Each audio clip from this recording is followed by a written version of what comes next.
Greetings, friends, and welcome to another episode of The Mistake Zone, your weekly dose of our lives and the mistakes within them.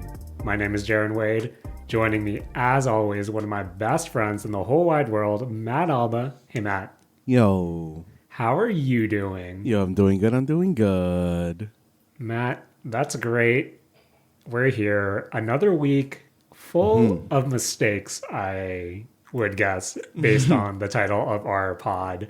But, Matt, it was a rather strange week for me this week, just because I feel like I kept going back to things that really occupied my time during the pandemic, or at least, the heart of the pandemic.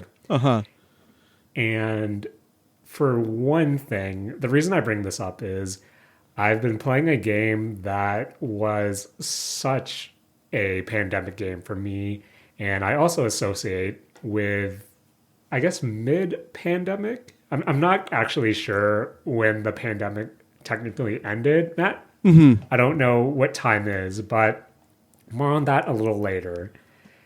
But before we get there, another thing I partook in this week was, Matt, do you remember during the pandemic when whipped coffee or Dalgona coffee was such a thing? Hell yeah, I do.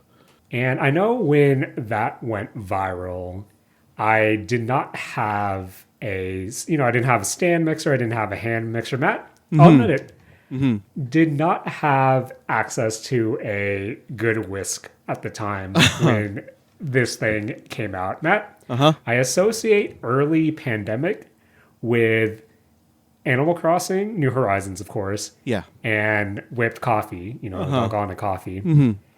And whenever I would make that coffee, I would, put all the ingredients in my cup, my big cup or my bowl, and I would take a fork and I would start trying to whip that bowl for maybe 20 minutes while watching a podcast, Matt. Jaron, that's insane. For what the product of Dalgona coffee ends up creating, that is an insane amount of work you're putting forward. And I know I tried it with matcha as well. Matcha didn't work too well, Matt. Instant espresso didn't work that well either. But the reason I bring that up is because, you know me, Matt, I love scrolling some TikTok. And if there's one thing my TikTok algo is feeding me right now, Matt, it is, of course, trips to Japan and Japan food. Of course, all the time, Matt, all the time. I also have that Korean prank where a person asks a question to a random and then they thank them by saying thank you auntie or thank you uncle. Classic, Matt. Oh, man. I personally like that goof. I shared that around. Matt, maybe you were one of the few people who also said classic goof. People do not like that goof. Jaron, it's a funny goof from the outside. It's a funny goof from the outside. And as I said a few weeks ago, Matt, coffee TikTok really hot on my algo right now. And I realized, I have a hand frother, as I mentioned a few weeks ago. Yes. So multiple times this week, Matt, I finally did some whipped coffee, some Dalgona coffee using my hand frother.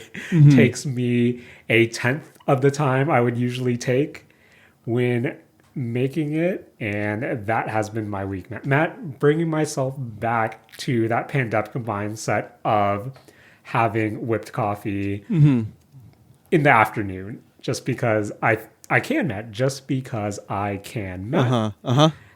That begs the question for the episode, or at least the beginning of the episode.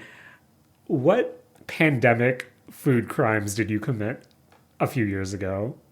Jaron, I think, like a lot of people, for me, the pandemic was the peak of I'm going to try to bake. Yes. And, man, Jaron, it just really reminded me how much I personally hate baking. Because but it is... That, baking's a science, and between the both of us, I'm pretty sure you're the better scientist of the two. I mean, Jaron, I think that I am not suited to do that sort of thing because as much as, Jaron, I like the science behind baking and stuff like that. I don't have the, I think, personality for it. Okay. I am far more interested in just cooking because you don't have to be as precise with it, and it's far more of a feeling than it is an exact science. Okay. Matt, this brings me to this reminded me of something else because we've been friends for a long time. Yeah. And one phase, I don't know why I'm saying phase of our friendship. I think this was pre-pandemic as well. But Matt, do you still use your sous vide? Yeah, I still use Sous it. vide? Sous vide? Yeah, sous vide. Okay, because I've been thinking of, I don't know if it's something in our cooking arsenal that I don't have. We air fry a lot. We do a lot of things with the oven on the stovetop, but I think the sous vide is something that's always interested me. And for some reason, I associate sous vide, Matt, with the pandemic as well. Oh, okay. Before we move on from food talk, Matt, what was the last thing you sous vide? I think probably a steak. Like, I feel like this when I sous vide things, the default thing that I'll sous vide is a steak. Just because, got to Okay. get it that perfect, like, medium rare, sub medium rare, because, you still have to cook it off a bit. But, like, that's around, like, what I like to do. And it's so low maintenance in terms of, like, how much you have to, like, monitor a steak that it takes a lot of pressure off incorrectly making a steak. Man, Matt, we've made plenty of steak in the household, and I think the last time I personally did it, the fire alarm went off, Damn. and I had to open the windows just because stovetop steaks way more difficult for me than expected. But Matt, that was a good trip down memory lane, and I think the reason why I wanted to start things off with my pandemic whipped coffee is because this week I found myself playing another pandemic game for me. Okay. And I am talking about Tony Hawk's Pro Skater 1 and 2. Okay, Because so Matt, you busted out the PS1, right, Jaron? Matt, I wish I brought. Matt, okay, this is going to sound pretty dumb, but I remember that the only reason I owned a PlayStation 1 growing up was because of Tony Hawk's Pro Skater 2. And I know everyone loved them some Metal Gear, some Final Fantasy 7, even some Crash, some Spyro. But for me, the Tony Hawk games were my reason to own a PlayStation 1. And I know when our family bought that PlayStation 1, I wanted to make sure that we had the original rectangle one, just because this was the time when the PlayStation 1 Slim, or what was it, just the PlayStation, the PSX, the baby one, that was the main SKU on the market. And I especially wanted to make sure that we got the original PlayStation 1, just because it was that mentality of, oh, my cousin said that this one was the easier one to mod and put a mod chip so we can get burned games. And needless to say, Matt, we never got around to modding that. Damn. But I think it is still somewhere in my brother's room, and I want to maybe bust it out just because you hear all of these things that the original PlayStation 1 just has good audio output. And I don't know. That's kind of what I associate Tony Hawk with, of just buying the original PlayStation, because I played Tony Hawk 1 on the N64. You can probably go back to our N64 episodes just to get more of a history lesson, more Jaren lore per se, Matt. Jaron, I actually don't know why I brought up the PlayStation 1. Because, like, I also really, majority of the time, played it on the N64. I, like, have the... Was Tony Hawk the one that had, like, the yellow cartridge? Or am I imagining That was Tony Hawk's Pro Skater 2 had the yellow cartridge. Okay, Tony Hawk's Pro Skater 1 had the blue one. Ah, yes. And I think the reason you brought up the PlayStation is, for the most part, I think the Tony Hawk franchise, to me at least, I heavily associate with the PlayStation console. Just because, that's where I played Tony Hawk 2. That's where I played Tony Hawk 3 originally. And when you think back to the original Tony Hawk's Pro Skater, you think, oh, this was available on that Pizza Hut demo disc. That was a lot of people's first introduction to the Tony Hawk franchise. And when you think about Tony Hawk again on the PlayStation 3, Tony Hawk's Pro Skater 3, that was one of the first PlayStation 2 games. Sorry, I said PlayStation 3, but Tony Hawk's Pro Skater 3 was one of the first PlayStation 2 games to let you play online. And I feel like it has such a strong, I don't know, brand affinity towards the PlayStation for various reasons. But I think that's why when I think of Tony Hawk, or when you typically think Tony Hawk, you might associate it with the PlayStation. And I think that was the reason why at the time I purchased Tony Hawk's Pro Skater 1 and 2. It originally came out, I believe, the fall of 2020. So, still in that pandemic period. And even though I had the Xbox One X at the time, the stronger of the two, I still bought it for my PlayStation 4. And the only reason being I had a PlayStation controller, and that's where I associate now playing the PlayStation or the Tony Hawk games, just because from Tony Hawk 3, 4, Thug 1, 2, all those games were on PlayStation consoles. And I remember when I first booted up Tony Hawk's Pro Skater 1 and 2, I made sure to play it in my parents' room just because that's where the TV was, that's where my console was growing up. And just for that sentimentality that I had to do it when playing the original or this remake of the original. And the reason why I bring it up this week, Matt, is because one, we were on yet another hiatus on the Mistake Zone during the pandemic. And I didn't get to give Tony Hawk's Pro Skater 1 and 2 its fair shake. Matt, do you ever think how weird those pandemic episodes would have been if we continued on with the Mistake Zone or Saturday Morning Arcade? Janet, that would have straight been 2 months of Animal Crossing talk.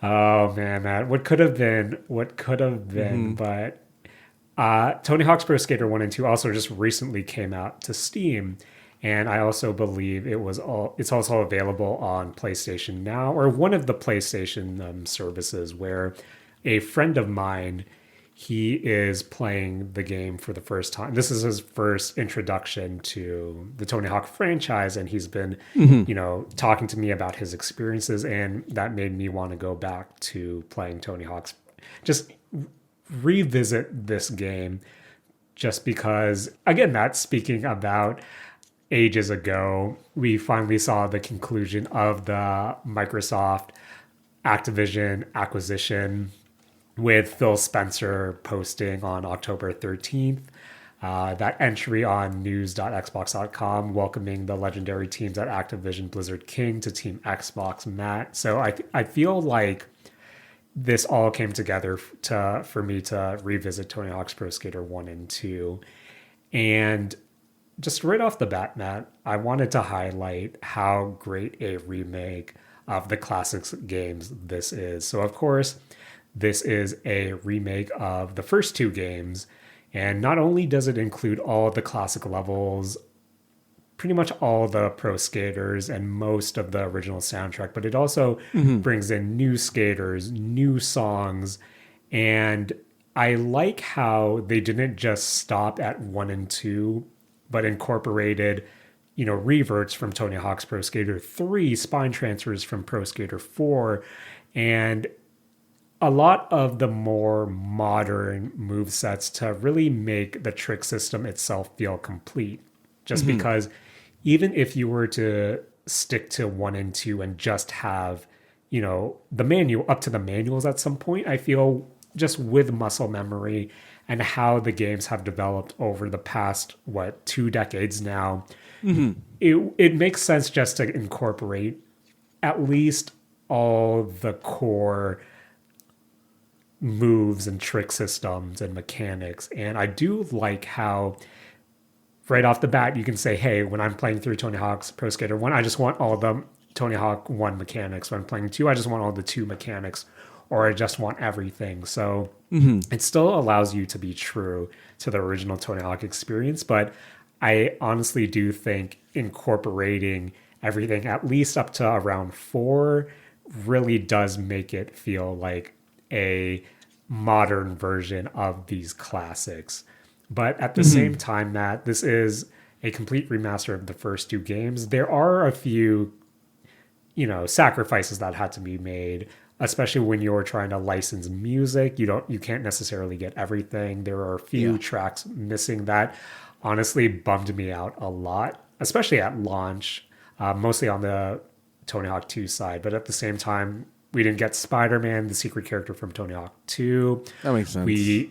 Yeah, and I know this was Tony Hawk's Pro Skater 1 and 2, but I was also kind of disappointed that they didn't touch upon Tony Hawk's Pro Skater 2X, which was the Xbox release of the second game, which not only included the levels from the first game, but there were 5 additional levels as well. That Matt, full circle now that Microsoft did acquire Activision Blizzard King. Who knows what the future may hold for this franchise, but we can get into that a little later. But again, with the remake, you have all these classic stages, skaters, and when you kind of play through the campaign mode, I do like how in the original Tony Hawk's Pro Skater 1, each level, at least the levels with the goals, they had 5 goals each. They added 5 additional ones just to kind of flesh it out, put it more in line with the Tony Hawk 2 goal list. So you do have that length there. But aside from that, I do like how they also introduced a challenge system, which gives you a variety of different goals, different challenges to also give more life to the game. So again, this does feel like such a complete package, and while still remaining modern enough to appeal to a new crowd, a new audience, which I really did like. And it was that challenge system that really got me to keep playing after I honestly burned through the goals from the first 1 and 2 within, I think, the weekend it released. And afterwards, it was okay. Now I have to get the secret scores, which were insane. I have to get the get there challenges, which has you doing specific lines throughout these levels. And talking to that friend I mentioned beforehand, Matt, who is playing the Tony Hawk games for the first time, he said, I'm a Souls veteran. I got through Sekiro, no problem. But doing the get there challenges in Tony Hawk is a whole different beast. And no joke, Matt, when I went to the Steam page for Tony Hawk's Pro Skater 1 and 2, it said, hey, because you played right there Elden Ring. And of course, Amazing. that could make a good meme picture. But considering how challenging some of the secret stuff is, some of the later challenges in the challenge system, it's no joke, Matt. It's no joke. And I can't say enough things about how much I adored Tony Hawk's Pro Skater 1 and 2, but at the same time, there were a few things that caught me off guard. And the first one being, especially when I first played back in 2020, Matt, the load times, especially when you were resetting a level, because that was what made Tony Hawk Tony Hawk is, oh, you screw up your run, hit start, hit restart, and then start all over again. And at least when I played back in 2020, I vividly remember when you had to restart a level, there would be not a drastic wait, but still not as snappy as you would like it to be. I see. And at the same time, we're talking about, things that didn't really make it over, whether it be Spider-Man, whether it be Private Carrera, Trixie, these secret skaters. But it also made me hopeful for Tony Hawk's 3 and 4, just because in those games, you really had more quality of life changes that really gave it more replayability. Not taking away from the challenge system, but the fact is, when the game first launched, you just completed all the goals for each of the games and you were done. The later patched it in where you could reset the campaign, and goal status was tied to each character, but originally it's a one and done affair, where one of the quality of life things in Tony Hawk's Pro Skater 3 was that while each of the levels had their own specific goals and stat point collectibles, depending on whether your skater was a vert skater, a street skater, a mixed skater, their goal locations, their stat locations would be in different areas of the map. So I feel like with Tony Hawk's Pro Skater 1 and 2, even though it was as true to the originals as it could be while still making it modern in a sense, I feel like they could have went a bit more modern and still grabbed from some of the later games while still paying respects to the originals. But again, that's kind of just me. That was kind of me nitpicking. And that's essentially a long way of saying, Matt, I've been talking a bit for now, but I posed a question to you. When you play a remake of a game, how much of the original do you want to see within that remake versus, new stuff, quality of life changes, and things of that matter? I think for me, the thing I look for the most is a quality of life improvement. But other than that, I usually don't expect too much. But that might be mostly because, I guess unlike Tony Hawk, the remakes in my head that, like, when I first think of playing them are like Shadow of the Colossus or Ocarina of Time and stuff like that, where they are, for the most part, singular things within a series. Right. So I don't really have as much of like for example in Tony Hawk, like you were saying, they pulled mechanics from future games down into Tony Hawk 1 and 2. So I think that like Ocarina of Time, maybe you could argue that, hey, there's stuff in like future Zelda games you could pull down, but I think like the Zelda games themselves are individual enough that that's not really a thing. And also for not Majora's Mask. What's the other one? Shadow of the Colossus. There isn't really like another Shadow of the Colossus game where they can pull mechanics from. Right. So yeah, I guess it really depends if it is a singular or a one and done versus something that is part of a franchise, so to speak. And yeah, I guess that really does make sense. But going back to the remake portion of the game, I also kind of wanted to shout out just how faithful it was to the original first two games, where when I remember just initially playing it when it launched and just having that muscle memory come back, kick in. And I think, the credit to Vicarious Visions, who unfortunately, we can get into that a little later, but of course, Vicarious Visions was the developers behind this game. I think when it was first announced that they were developing it, a lot of people were excited just because, to me anyway, I associate Vicarious Visions with the Game Boy Advance versions of the Tony Hawk games. And those were, even though those were notably different, they were played from an isometric perspective.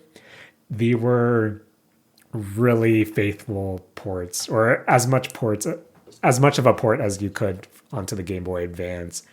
And when it was announced that they were the ones behind the reins, I thought, okay, no better developers right now who would do this franchise justice just based on their experience on the Game Boy Advance. And then it came out that the studio obtained the Neversoft's original handling code and, added to that to modernize the handling, as well as worked with the level geometry to make sure the players were skating lines that were the same from the original games. I took that from Wikipedia, by the way. But again, during the rollout of Tony Hawk's Pro Skater 1 and 2, just seeing who the developers were, what they were working with, who they were consulting with from the original Neversoft teams, it was just this. It was check marking everything you wanted to hear from a Tony Hawk remake, especially after what was, the really poorly received Tony Hawk's Pro Skater 5 and Tony Hawk's Pro Skater HD, where when you look back to those games, it was, hey, it feels off. These were new teams. It just didn't feel like the Tony Hawk games of yesteryear. And for the rollout of 1 and 2 to be like this, a lot of people were rightfully excited and equally excited to see what the future had in store for this franchise of, oh, will they continue to remake games, or is this the time where Vicarious Visions would be rewarded and say, hey, what would you want to do for a modern Tony Hawk game? And I think one of the most heartbreaking parts about the Tony Hawk's Pro Skater 1 and 2 story is that, again, Matt, Vicarious Visions, they came together to deliver such a solid project that was faithful to the originals while still kind of making it modern, and it being one of the more successful Tony Hawk games. Again, Matt, pulling from our friend Wikipedia, when I look at the sales section, it says Tony Hawk's Pro Skater 1 and 2 has become the fastest selling game in franchise history, selling 1 million copies in the first 2 weeks. And I think what comes after is where the heartbreak comes, just because, again, there was this excitement of where does this franchise, where does Vicarious Visions go on from here? And then we all know what happened, Matt. This was Vicarious Visions' final work as a subsidiary of Activision before they were merged into Blizzard Entertainment and then started work on, what was it, the Diablo 2 remake, I believe? I think so, yeah. Yeah. And afterwards, we had Tony Hawk on a Twitch stream, I think with Andy Gentile or Andy THPS, who, if you know, you know, a beast, a former dev, but also a beast at the game itself. He admitted that there were plans to remaster the third and fourth game in the Tony Hawk series. However, of course, when the merger happened, that just disappeared, Matt. And this brings me back to the Activision Blizzard King acquisition by Microsoft, just because, Matt, when you think of, hey, we have a game service, like our game service, we have Game Pass, and if you want to constantly add to that library and make some goodwill, you would think, and part of me hopes, that this would be a good opportunity to get to reestablish Vicarious Visions and maybe explore Tony Hawk's Pro Skater 3 and 4, maybe bring in the 2X levels, or maybe even just make a new Tony Hawk series, just because I feel like with all this merger talk, that was one of the titles that was instantly on people's minds of under the Microsoft gaming umbrella that should be explored from the Activision catalog.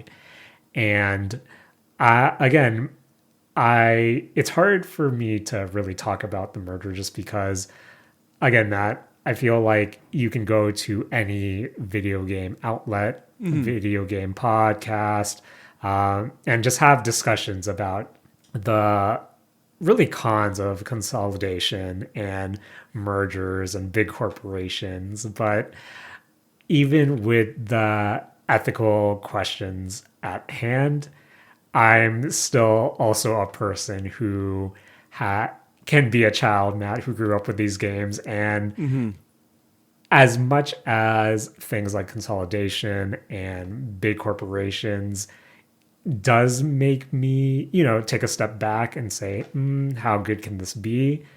At the same time, the duality of man, there's that hope within me of, I really do hope that we can see more Tony Hawk games in the future. And what better place or what better way to to promote your service to that subset of gamers than say, hey, it's on Game Pass now. But that aside, not that aside, one thing I forgot to mention when I was kind of breaking down Tony Hawk's Pro Skater 1 and 2 is I do like how the levels were updated a bit as well. You remember the mall level from Tony Hawk 1.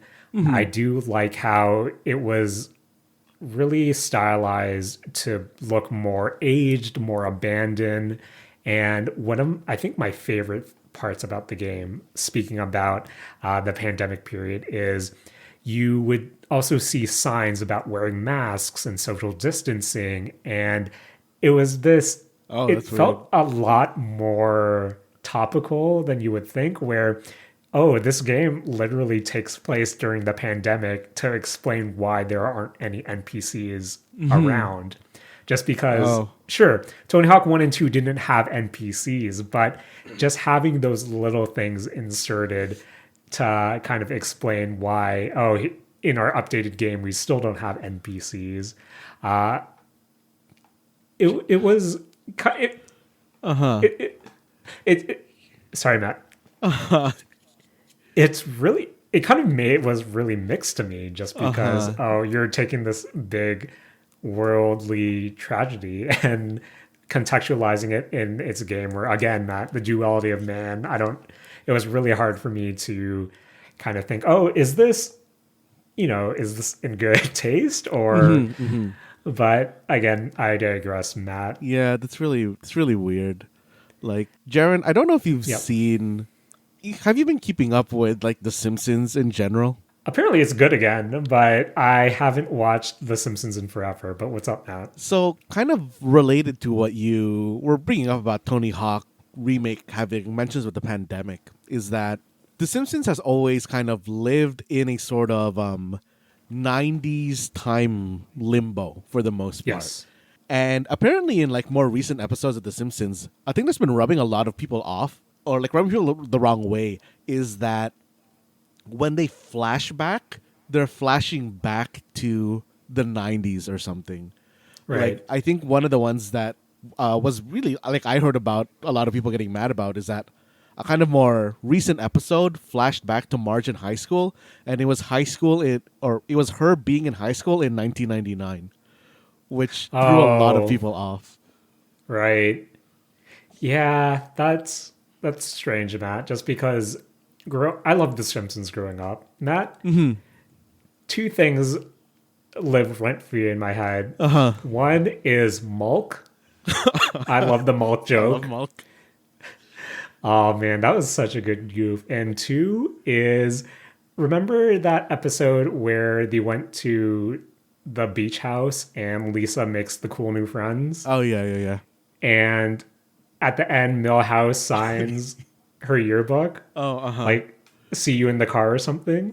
Matt, I hate to admit it, but for all the weddings that my partner and I have attended, she usually signs most of the card, and then I'll put Millhouse's stupid message in the corner of the card because that's just who I am, Matt. Oh man. And not to make this into a Simpsons, segment, but at the same time, we grew up with The Simpsons in the 90s and, early aughts. And for me, when I think of The Simpsons, I thought it was like canonly or canonically, Marge and Homer, whenever the flashback, that was to the 70s, correct? Like you had such heavy 70s imagery where flashing back to Marge in 99, that ain't right, Matt. That ain't Yeah, right. yeah. Like, I semi But understand why it's yeah. a thing, but like, I don't like it. I don't like that, Matt. That ain't my Simpsons. That's not my Simpsons, Matt. But to bring those two worlds together, I did not play The Simpsons skateboarding, which I probably should have. But Sorry, that just reminds me. I was always really sad that the Tony Hawk games never got the license for Bart Simpson. you would think they got, man, when I'm thinking back, they got Star Wars, they got a lot of Marvel, they had Doom in the PC version of Tony Hawk's Pro Skater 3. There were, Matt Shrek was in, I believe, Thug 2. Yeah. And oh man, when I think about all the different characters, the biggest I bet they've tried, Matt. I bet they definitely tried to get Bart Simpson in the game at some point, but it was that Simpson skateboarding probably, Matt, the conflict of interests. Yeah. Yeah. You know what else lives rent free in my mind, Matt? Whenever I think about Tony Hawk, Huh. is during, I think it was around this time, I think back to the Giant Bomb Game of the Year and Ben Pack nominating Tony Hawk as as a nominee for Best Video Game Dad. I laughed, man. I laughed. Oh, man. And yeah, man, what else can I say of Tony Hawk's Pro Skater 1 and 2?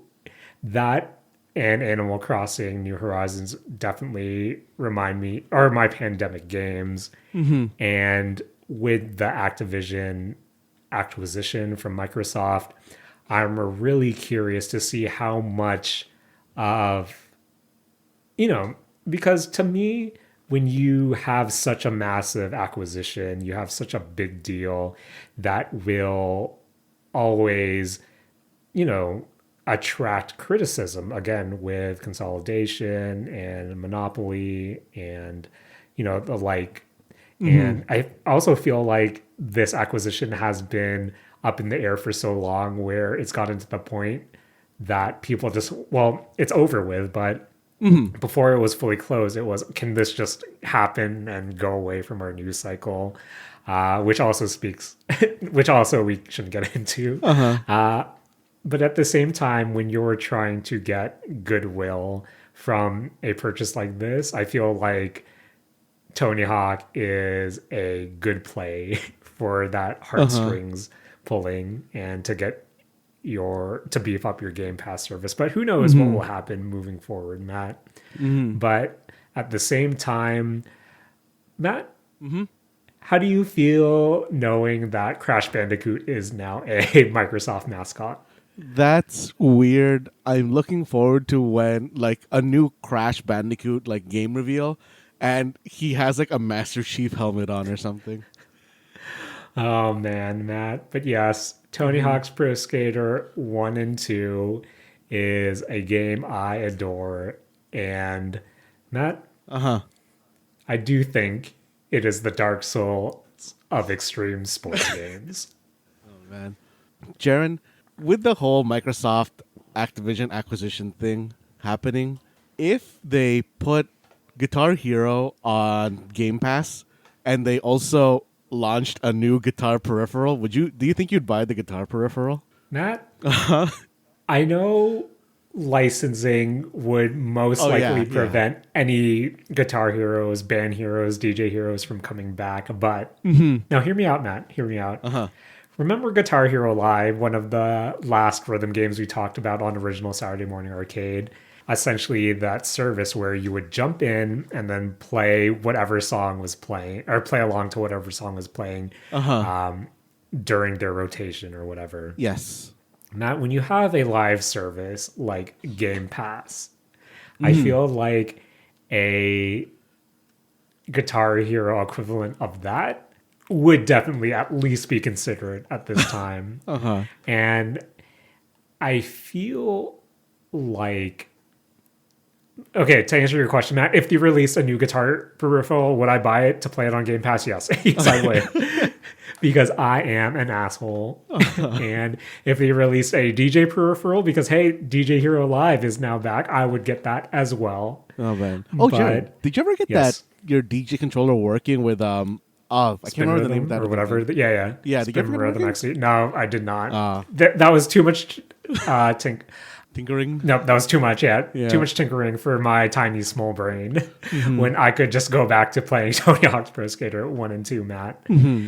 But I feel like in the mistake zone, this is the obligatory. Matt, we talked about this when the original Activision Blizzard merger happened and how Activision could make their own Smash Brothers. And now, Matt, is the time ripe for Microsoft to make their own character brawler? Or, Matt, it's 2023. We're in a post Super Smash Brothers Ultimate world.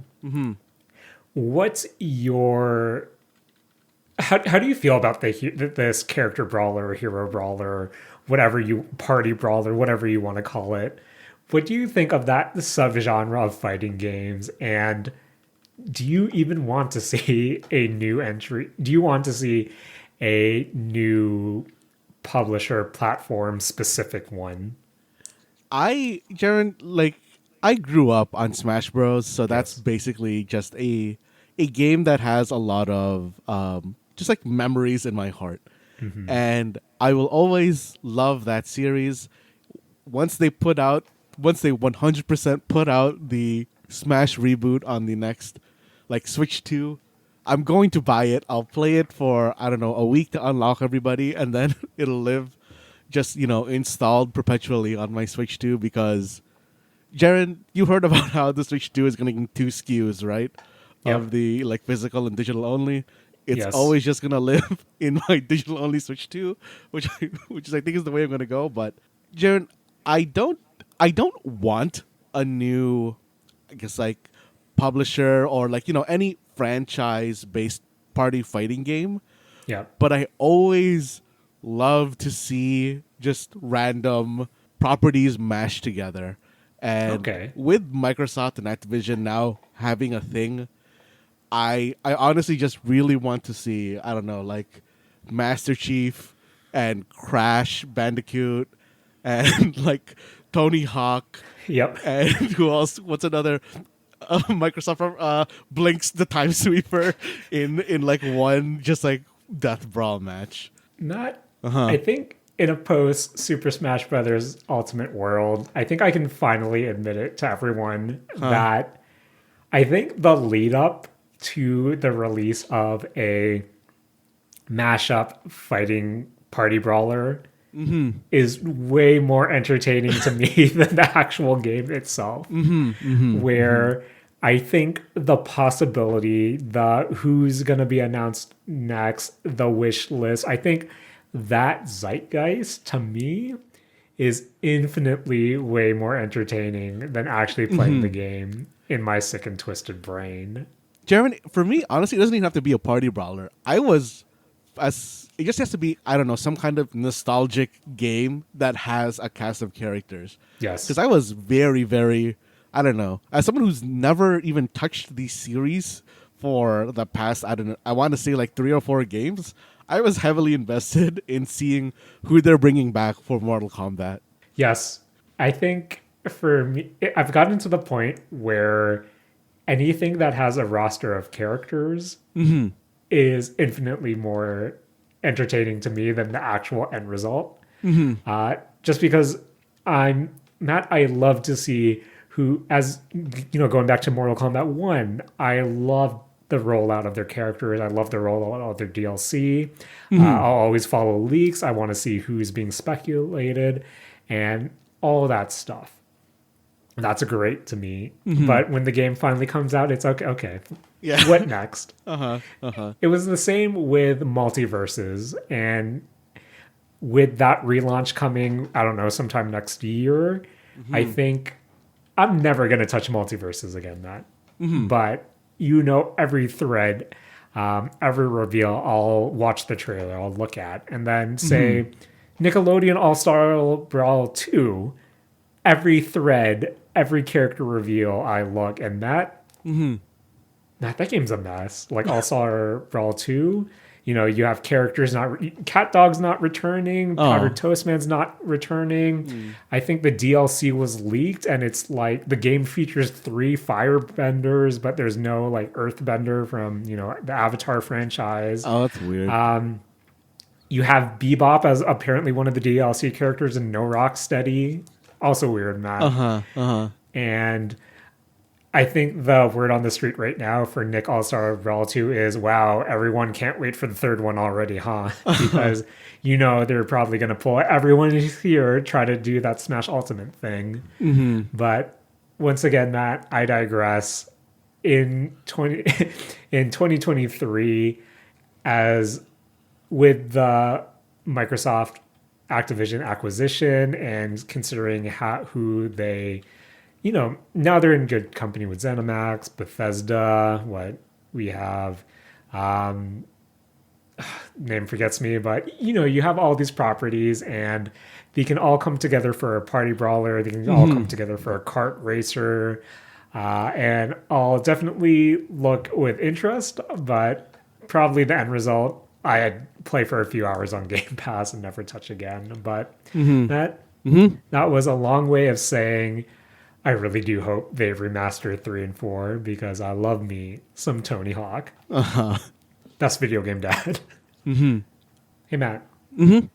Speaking about pandemic pastimes, is geoguessing a pandemic pastime, you think? Jaren, for me, okay, I'll admit that I used to do like the geoguessing stuff before pandemic, and then Yes. when it popped off during pandemic, I was being that prude of like, oh, you guys are only playing this now. Oh Man. man, Matt, did you GeoGuess during the pandemic? Yeah, I played it at that time as well, and Okay. that was when I realized that they turned it into like a semi-paid service, which really threw me off. And made me, Really? yeah, Wait, not want Matt, to play. are you telling me that capitalism took away our GeoGuessing? Capitalism locked. Okay, you know what, Jordan? I don't know if it's fair to say took away our geoguessing. I think it left the exact same amount of geoguessing that we had, but it made more of it and took that away from me. Matt, it's 2023. Is GeoGuessing still pure? Matt, follow-up question. Uh-huh. I remember you and Julian taking me geoguessing to this wooded area. What, I don't know, a 15-minute walk from the Saturday morning arcade clubhouse way, way back in the day. Uh-huh. And Oh, we Jared. Jared, Jared, I think you're mixing up geoguessing and geocaching. Matt, I apologize. Matt, do you geocache still? I went geocaching actually. I think the last time I went was like last summer, like 2022 summer. Jared, Matt, people are making new geocaches around me, and I don't really venture too far away from where I live. So, Right. you know, I'm kind of limited in what I can geocache. point taken. Matt, I'm an idiot. Geoguessing is something completely different than what I was thinking. And I'm a dummy, as we have over a decade's worth of content to illustrate how much of a dummy I am. I mean, Jared, we fully rebranded ourselves to the mistake zone for a reason. I made a mistake, and now all I have in my head is the VTuber ASCII and that geoguessing animation and her introduction. Matt, Oh, man. Yeah, Yes. Jared. how are your adventures in geoguessing? Matt, how many 0 meters have you had? Jared, I have never 0 meter guessed in GeoGuessr. Okay. But, Jared, I missed it last weekend. But last weekend, there was the world's first GeoGuessr, I think World Cup is what they titled it. Right. And, Jared, that was a surprisingly thrilling watch for me. Okay. Because... Matt, you spooked me when you wanted to discuss this just because I thought there was going to be scandal. Matt, was there a scandal? I don't think there was any scandal. To be fair, I wasn't really following the news about it, so you never know. Maybe someone was cheating during the GeoGuessr tournament. Oh, you'd hate to see it. You'd hate to see it. But please tell me more about the championships. Jared, it was kind of wild to me that I never knew that GeoGuessr had this sort of format to it, and it is just such a entertaining watch because the GeoGuessr World Cup is basically just a standard tournament format thing where two people go head to head and try to just geoguess the location on their screen. And Jared, I don't know how much you've like paid attention to geoguessing in the past few years or so. Told you, Matt, all my experience with geoguessing is watching a anime VTuber geoguess in Japan and clap when she gets 0 meters. Nice. But Jared, the amount of, I guess, like thought and I guess like nature understanding and architecture understanding that goes into geoguessing is wild to me, Jared. Because the basic format of every single, I guess, GeoGuessr showdown, I guess for lack of a better word here, is that the two guessers are given 1 minute to just like find out where they are. And based on the distance of both of the guesses, both of the guesses, whoever is further away gets their distance from like the actual point minus the opponent's distance of the point, and they get it taken away from what is essentially their life points, Jared. Oh, wow. Matt, that's crazy. That's actually nuts. And usually they'll do these either until you run out of quote-unquote life points or until like 10 rounds have elapsed.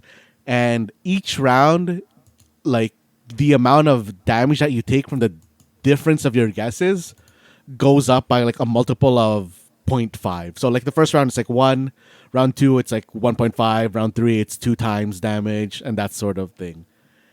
And it's usually or at least leading up until like the semifinals and finals, it's usually a best of 3. And there's 3 formats, which I think are all very interesting. Lay it on me, Matt. The first format is normal Geoguesser, where you can like, look around, move around, wherever to like figure out where you are. And then the second round is you're not allowed to move, but you can spin in place. And then the third round, assuming that like you didn't already assuming that one person didn't already win 2 rounds consecutively, the third round is no movement, no panning, no zoom. And the fact that these people are able to like even guess within like 1,000 kilometers of the place, to me is just wild. Because the commentary on it is, I think, what really kept me the most interested. Okay. Because the way that the actual thing kind of worked is that it would show the commentator's view, which is basically them loading, I guess, into the round or the match, and it would show their initial view of the screen, which is what the players would initially see. But at that point, the players kind of have a black screen, and the commentators can already see the thing, and then they just like press a button, and then it like counts down, and then the guessers can guess. But the fact that, for the most part, the commentators can just look at a picture and be like, oh, yes, here we are in Finland, or here we are in Turkey, or here we are in like Australia or whatever, just on the initial load is wild to me. And when they start commentating about, okay, yeah, the reason that we know this is like one of those places is, oh, you can look at how the clouds are in the sky. You can look at the power lines because, like, every single country has their own kind of power lines. Oh, there's mountains here. There's only so many places where you can see mountains. The type of trees, what the road is made of, it was like an interesting one for me to see. And then further on that, what the typical conditions of the road are, in terms of like how degraded they are, is a hint on what country you could be. Like a lot of that like involved like, oh, you can look at the quality of the road and know where in Eastern Europe you are, which is wild to me. I don't know, Jared. Like the amount of thought that goes into geoguessing is crazy to me now. Man, speaking about my TikTok algo from earlier, you know what else I've been served lately, Matt? Mm-hmm. The account escapes me just because I don't follow people. I really should. But I get this one TikTok guy who I believe he bought a box full of random film stills or whatever. Yeah. Or like photo stills or photo film, whatever. Mm-hmm. And then he tries to figure out where and when that photo has been taken. So it's essentially really geoguessing. Uh-huh. And Matt, I'm going to try to find one of his clips. Maybe I'll link it in the show notes and then link you directly. But now you're telling me that there's a whole competition aspect of it. I think that is pretty crazy, just because whenever I get served this guy's content, I'll watch start to finish. And to see that now people are competing at a high level, I don't know. It's so fascinating to me, Matt, just because I think from a pure competitive aspect, just someone being able to do something like that for sport is interesting to me. And on the flip side, the TikTok creator, there's that hint of mystery as well of, oh, is he able to find not only where this photo is, but what does that photo now look like, or the area look like now? And it's, again, Matt, it's a skill set that's far exceeds my tiny small brain. Yeah, and now when you're telling me that there is a commentary aspect to it, Matt, I have to ask, how hype's the commentary? Are we talking about like FGC levels hype, or are we talking a more like refined, I'm watching a professional sport? It's a lot like you're watching a more, like, okay, I don't think the hype is like there in the same way that it has like the fighting game community. So no Level of popping off per se. only when like it comes down to making a huge dent in somebody's life Oh, points. okay. But because Jaren, there are times where their guesses are wildly different, and you know that this is going to be a game turning or possibly game ending guess because like they're just so far apart from each other. Oh, But man. I wouldn't say it's like so refined that it's a lot like, I don't know. I'm thinking of like chess when I think of like refined Yeah, commentary. yeah. But I kind of more so think of it like, I don't know if you ever watched a lot of StarCraft or kind of, I guess, like general strategy game kind of Oh, right. commentary where they're more so talking about what the players could be thinking in that moment, which I think is like a very interesting like commentary style. I have watched professional Hearthstone, so I think I that know might where be you're coming close. from. Yeah. But Jaren, that actually reminded me of when you brought the TikTok thing up.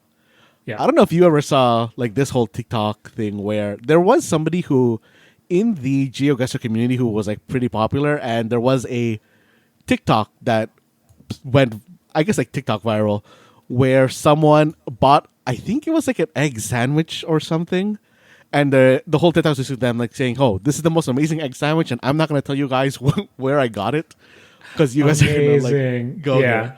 And then that guy responded on the TikTok. And he's like, okay, yeah, based on like what I can see outside of this window when you posted this TikTok, when people would normally be eating breakfast. So based on like, you know, where the sun is like shining, casting these shadows, they found the cafe where this guy bought it. Oh I man, need to look this up. it was wild. Matt, before we get too far from it, you said the phrase or the term life points. Matt, when you hear life points, what's the first thing you think of? I mean, Yu-Gi-Oh. Not same. Yeah.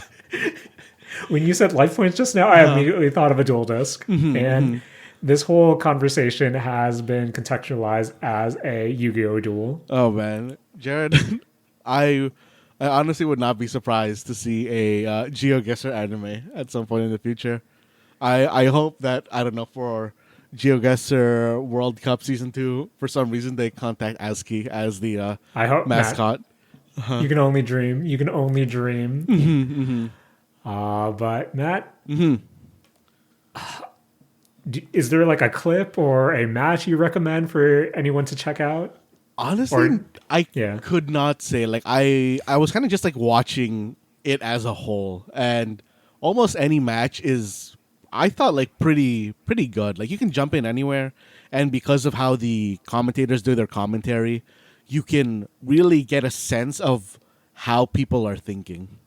Right. And it really like pulls you into it in a really nice way. Man, Matt, this is definitely something I want to check out now, and hopefully I can tune my TikTok algo to get more of it. Because Matt, this seems like something that should live on my algo in between me having FOMO of not being in Japan and people thrifting, I guess. I mean, okay, so Jaren, speaking about being bad at things, there Yes. is a kind of short Twitter manga that came out recently that I've been reading at the suggestion of a friend. Jaren, I honestly only started reading this because it has a good title. Lay it on me, Matt. Jaren, it is called After Beating a Noob in an FPS, He Wanted to Fight Me in Real Life, LOL capitalized. And Jaren, That's a good title, Matt. That's a good title. Jared, honestly, it's maybe like 5 or 6 chapters in, and I don't know, it's pretty good. The first chapter is really, this person getting called out. The second one is them going to go like meet this person. Of course, Jared, in typical anime, it's not a guy, it's a girl, and this girl is like a lolly. And of course, Matt, of course. And then the third chapter is the lolly girl punching him out or something, and it's kind of just like, progressing as a standard like 2-character. I don't know if it's necessarily a rom-com just yet, but it definitely can go in that direction, but it very much is kind of just like a two-person comedy right now, and I'm enjoying it. That's a good Matt. Is this how long's a chapter typically? Honestly, it's like a chapter is maybe 4 to 6 pages. It's a Twitter manga, right? So it's pretty short. All right. Matt, please lay that title on me once again. That title again is After Beating a Noob in an FPS, He Wanted to Fight Me in Real Life, LOL capitalized. That's pretty, Matt, that's pretty good. But Jared, this is the Mistake Zone, and we need to talk about real big boy animes. Okay, Matt. Matt, don't worry, I got you this week. Okay, I lied. I don't got you this week, Matt. I tried watching the 3rd episode of Migi and Dali, and at one point, it's one of them in the Boy Scouts because they figure we need friends, Matt. We need friends, and these two kids, they don't know how to make friends, and same. Of course they're socially challenged a bit. So at one point, a Boy Scout tells a joke, everyone laughs. Migi or Dali, or Hitori at least, looks around and starts rolling on the floor laughing. Matt, I had to cringe pause, and I haven't gone back. Question. No. Matt? To pull the curtains just a bit back. Yes. Remember in our original 2019 run of the Mistake Zone? Yes. And a 20-minute episode of anime, after commercials and everything, sometimes it would take me hours, not only because I was watching notes, but Matt, I am a cringe pauser. Yes. When I feel secondhand embarrassment, even though these are pixels on my screen, I had to pause and maybe hide my head under a blanket. Yeah.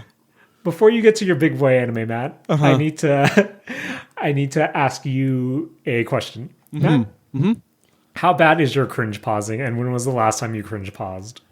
My cringe pausing is pretty bad. I feel like I've navigated away from it in terms of anime, but maybe just because you brought up the 2019 Mistake Zone. Yep. I am vividly remembering all the times I cringe paused in... Oh, Jared, I forgot the name of this anime. It's the one where the guy buys an action figure and she turns to life. Oh, Matt, Matt, I hated that anime. Jared, that was one of the low points of 2019. 2019. Conceptually, that's an okay anime, but it wasn't that great. Jared? On paper, I thought this would be anime Toy Story, and I love Toy Story, but same. it was notably more perverted than that.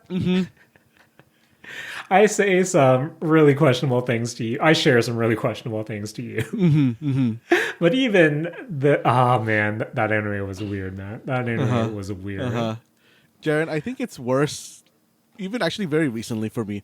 I think last week I told you about how I'm digitizing a lot of old family videos. Yes.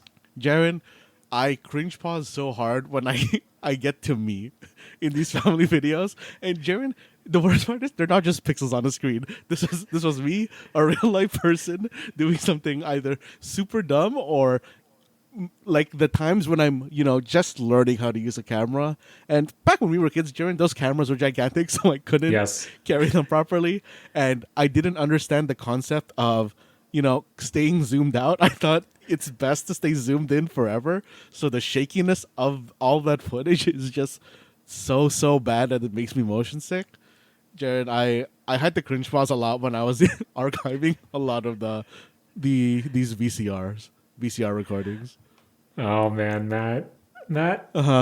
I know you were supposed to kill the part of you that cringes, but even that phrase makes me cringe. So please take us out of the cringe zone. And Matt, what big boy animes have you been watching? Jared, I feel like we can't be a anime adjacent podcast. Yes. In the fall season 2023 without talking about Jujutsu Kaisen Season 2, Episode 13. Oh, you mean the Fortnite guys? The Fortnite guys, yes. The Fortnite guys. Okay. Matt, did you say episode 19? 13, 13. Oh, 13. Okay, my mistake. Yes. My mistake. Sorry, I was thinking about Demon Slayer. Uh-huh, But uh-huh. so is 13 the current anime hotness? 13 is definitely the current anime hotness. Jaren, I think it is very... It is not even, I think, ballsy to say that this is singularly maybe the best episode of anime that's come out this year. So, not to get ahead of ourselves, but Matt, Yes. probably by end of the year when we have our of the year episode, do you think this is a high contender of single episode of the year? I think that this is a very strong single contender episode of the year. Okay. Matt, this is a safe space. If you need to spoil, go for it. Okay. What makes episode 13 so special? Okay, so first of all, Jaren, this episode is a full episode of a single fight. Oh, okay. And this single fight is probably, in terms of animation, in terms of choreography, and I think most of all in terms of storytelling within combat, the best I've seen. Like I've seen things that are like, oh, this animation is crazy, or this choreography is crazy, or the story in this fight was crazy. But to have all three of those within one episode is really, really amazing to me. And Matt, when you tell me that this whole episode centers around one essentially fight, one combat encounter, and you're telling me that it mixes a lot of story, a lot of character work, I'm guessing. I think as an outsider looking in, to me, that screams, oh, do they pad this episode out with flashbacks? When you say that a story is being told through combat, how does episode 13 of JJK do it so well to you? There is one flashback, but it's like kind of spoilery, not a real flashback. It's more so kind of just a future story building flashback in a way. But Jaron, the way that they do it is kind of, I guess even prior to this episode, they have kind of just been ramping up to this fight between Yuji, the kind of like the one of the main characters, and Choso, one of the kind of enemy main characters. And Jaron, I think up until this point, of course, Jujutsu Kaisen has been focusing a lot on Gojo. And within Jujutsu Kaisen's lore, Gojo is the strongest character within that world. And up until now, a lot of the fights against the enemies, I would say, have either like been stopped by Gojo, or Gojo has, interfered in it and kind of just totally overshadowed everybody else, both on the protagonist and the antagonist side. Okay. And within at this point in the story, stuff has happened and Gojo has become unavailable to help anybody. And I think that this is really maybe one of the not really the first time, but like one of the more notable times when you can really see that the enemies aren't wimps. Because they are so often just trumped by Gojo, who is in world, just on another level. So to see them coming up against people who are more their power level is a lot more interesting. Okay. But for this fight, kind of just cinematography wise, all the shots are wild. Jaren, I love it when animes play with lighting. Whether it's just, hard shadows or, kind of that red, blue outlines on characters. And Jared, this episode just I think had it all. The kind of explanation, they did a lot of, it's maybe unfair to say that it's a whole fighting episode. Okay. Because it does kind of do that thing a lot where they are breaking down kind of techniques within their head and the world itself is moving in slow motion. All right. There is a lot of, okay, I am going to do this. And then enemy, reacts to it saying, okay, what's going through their head? and then what's going through the protagonist's head, and them, kind of getting that weird implicit agreement of, okay, this is how we're going to fight each other. And like, I see that you're doing this, so I will, be like honorable or whatever and respond in this way. Right. And to kind of just see them, like the fights itself was just crazy. The kind of like, even the, I guess, pseudo camera movements within this whole combat were crazy, and the kind of strategization of, hey, like, oh, protagonist is losing this part of the fight, we gotta do a settings change. And during the settings change is to a, actually, even before I get to the settings change, Jaren, sorry, I'm gonna be like jumping around a lot because this was a wild episode, but I think that it was very nice that they showed two different combat styles, which is this fight primarily takes place in an abandoned subway station. So it's essentially in a long corridor. And them having the initial fight in this long corridor has a lot of, we're going to do a lot of long range fighting and distance closing fighting, or like a strategization. And being able to just see how these characters are doing that is really, really, like, I don't know, just a really interesting and fun watch. And then as our protagonist, our protagonist is losing this fight, so they have to force basically an arena change. And the arena change is to a public bathroom, which our protagonist has flooded, and they basically like broken all the pipes everywhere, so water is kind of just raining down everywhere. And Jaren, I love me a good rain scene in anime when the water was like very, very nicely animated. And just because of how the way the powers work, I think they went into a very good, quick science portion of this show in explaining how powers work and saying, hey, for this reason, long range abilities have been disabled. Okay. And it goes purely into basically fist fighting for, I'd say, a good like 7 to 10 minutes of just like good fist fighting. And it's just, I don't know, really good, Jaren. There's like, I think the thing that really sold me on this fight was that Jaren, have you watched the Raid 2? Yes. Jaren, you know that scene in the Raid 2 at the end where the protagonist and antagonist kind of line up in the kitchen and they kind of do the foot wiggle towards each other? Yeah. Jaren, they did that in this episode. And Amazing. I was so hyped. And I don't know, like, just first of all, I think the sound design within this scene of punches colliding and like water everywhere was just really, really well done. And Jaren, they did something that I really, really liked, which is, Jaren, I know me and you both love this sort of thing, where they play. It wasn't exactly the season 1 opening. Oh man, okay. But Jaren, okay. So in season 1, our protagonist is actually fighting the like older brother of someone he killed in season 1. And the final blow of this fight is the exact same music that the protagonist wins his fight to in season 1. Incredible, man. Which I think was really, really good.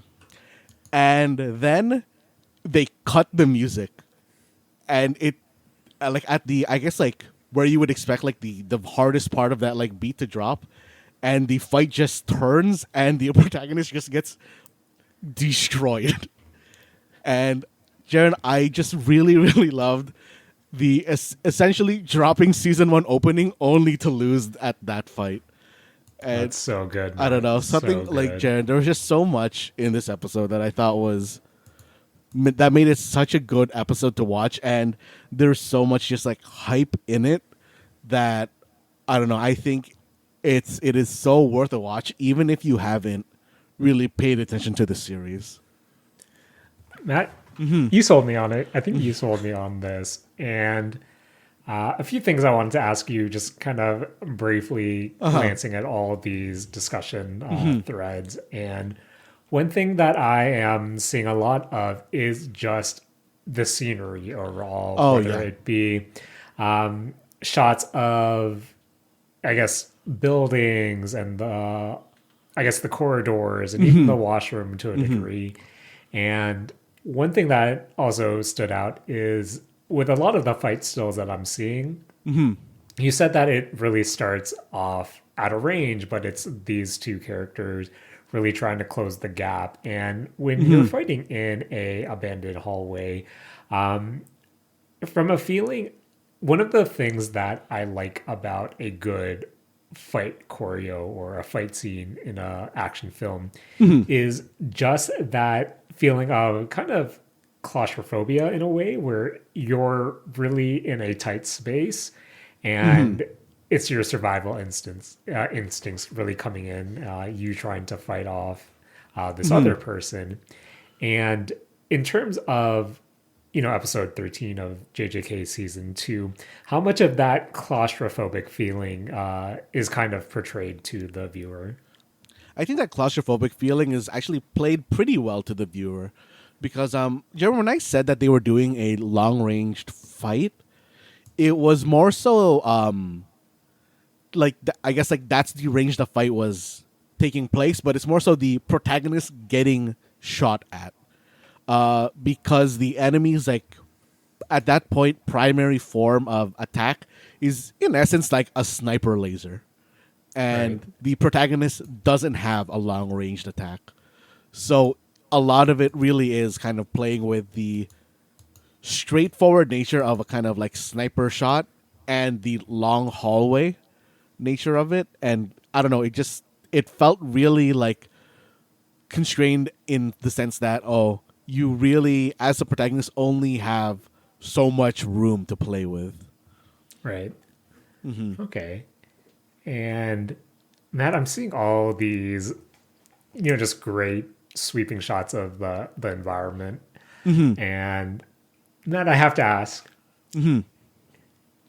did the people who made Promise Neverland also produce this episode? Oh man, Jaren, the Promised Neverland people went ham in this episode, Jaren.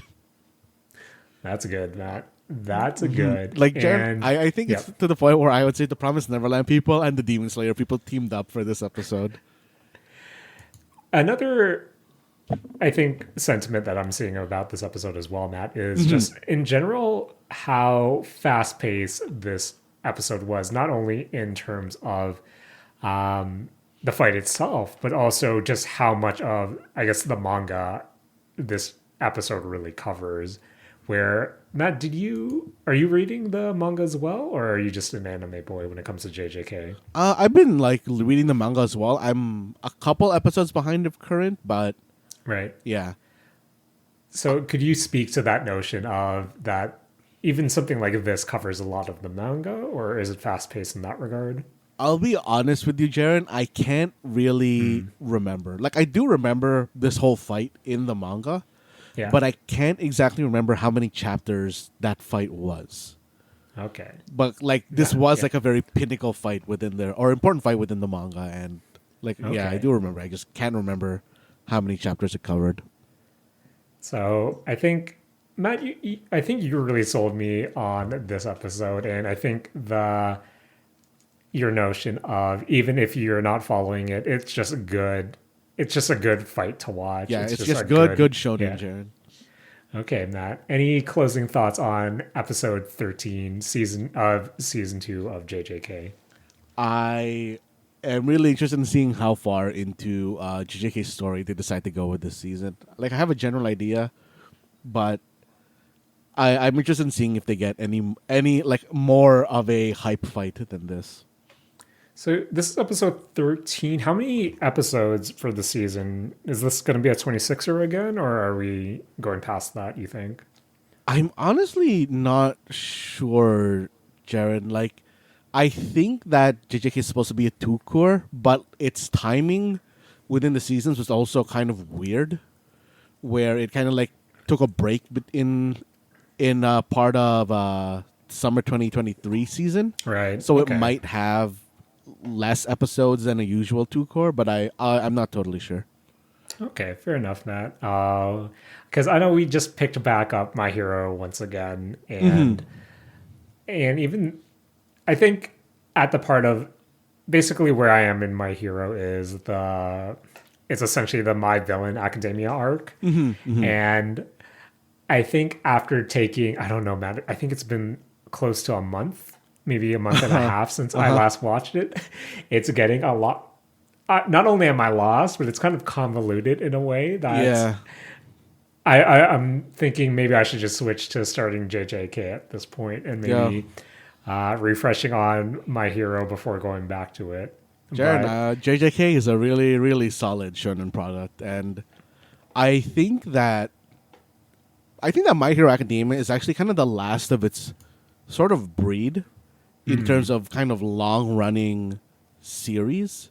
Right. Because when I think of My Hero Academia, I kind of compare it a lot more towards something like Naruto or Bleach or One Piece, Yeah. where it's like meant to be a super long running series without a real ending in sight.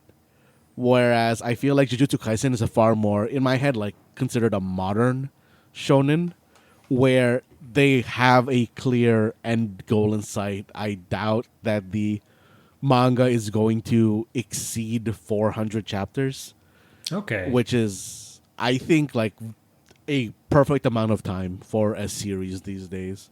Like, I think that even Demon Slayer's manga was a very good length to it. Matt, when I think Matt, are you telling me that Demon Slayer is what was it like 200 something? I think that was a good length when I think back to it.